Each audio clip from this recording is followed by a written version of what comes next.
Settle down, buddy. Turning off the footy and putting on, I don't know, Dancing with the Stars, something like that. You're going to ask me to leave pretty quickly, aren't you? He's no different. Just me coming in there and splashing around this water a bit. Kind of like someone throwing rocks on your roof. He's going to come over and ask you to get out. So follow those simple rules and you really won't have a problem. Now he is the apex predator. It has been proven around the world, if you take the apex predator out of the ecosystem, the rest of that ecosystem simply falls down behind it. And it's not just the other animals he's keeping fit, healthy and resilient. He's keeping the plants, everything that relies on that apex predator for survival. Everything else will start to overpopulate and things pretty much go down the gurgler. And I set him up over there for his last feed. It's a bit tricky over there, so we'll make it quick.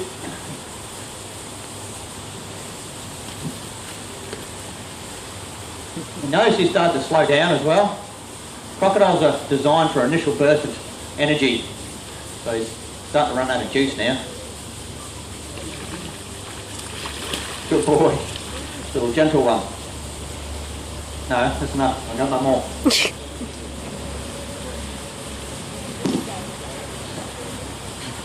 There it is. Within Scrapper's jaws, he has over 3,000 pounds per square inch closing jaw pressure.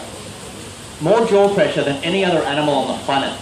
The next closest is a hippopotamus, and I reckon that comes in at around 1,500 pounds per square inch. So half that of a saltwater crocodile. You know, if you get bitten by a hippo, you're going to be having a bad day. Imagine what's going to happen when you're inside those jaws. So what that means, he strikes out, grabs that kangaroo in the skull, he'll crush that skull like we crush potato chip in our hands, killing that animal instantly. Very quick, very effective way of capturing and killing his prey.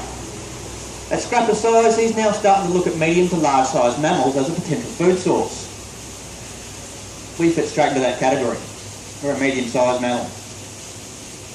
So say he takes on something, a real big feral pig, 80 kilo pig, strikes out, misses the head, grabs it on the leg. He's not going to kill it by biting them on the leg. He's going to really upset it.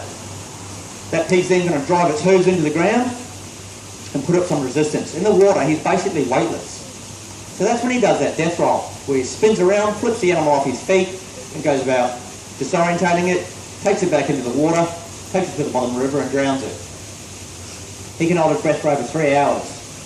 In a panic state, and I guarantee if you get grabbed on the leg by a crocodile, you're going to be panicking. We'd be lucky to hold our breath for 15, 20 seconds. So again, a very quick, very effective way of capturing and killing his prey. He's not the evil, ugly monster though that the media may have you believe.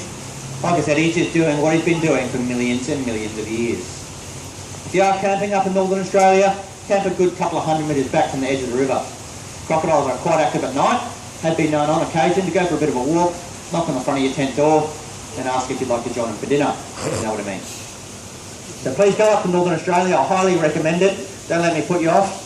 It is a beautiful part of the world. Follow those rules, stay out of the water, back from the water's edge, don't overhang the water, you won't come into conflict. I keep saying they are so important for the ecosystem. He's taking out the sick, the weak, the injured, the not so smart animals. And let's face it, crocodiles are that easy to avoid. They're doing something silly enough to be taken by one. They probably shouldn't be passing their genes on to the next generation. But like I promised, that's all the food I've got for Scrapper today. Has anyone got any questions? Yeah. Does he have 360 vision? He wouldn't have 360 vision, he'd have at least 180. But you probably see a little bit behind him. So I don't know, maybe 270. I haven't really done the study on it, but he wouldn't be able to see like directly behind him. They do have very good vision though, got colour vision. So all their senses are really good vision, good hearing, good sense of smell. And like I said, they can pick up on those vibrations too, so they don't even have to see what they're targeting. Any other questions? Got me cut off at the moment. Yeah. I don't see any boy bits. How can you tell he's a boy? Don't see any boy bits. Okay.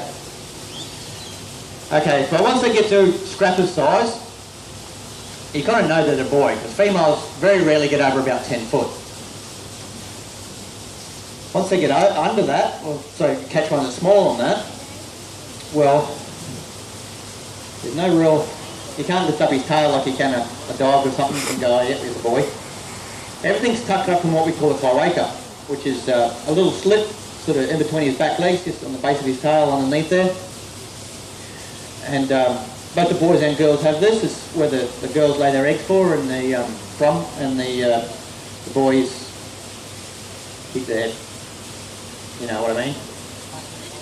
Yeah, the car keys and the wallet. So what you got to do, you got to restrain them. You do this when we're catching them.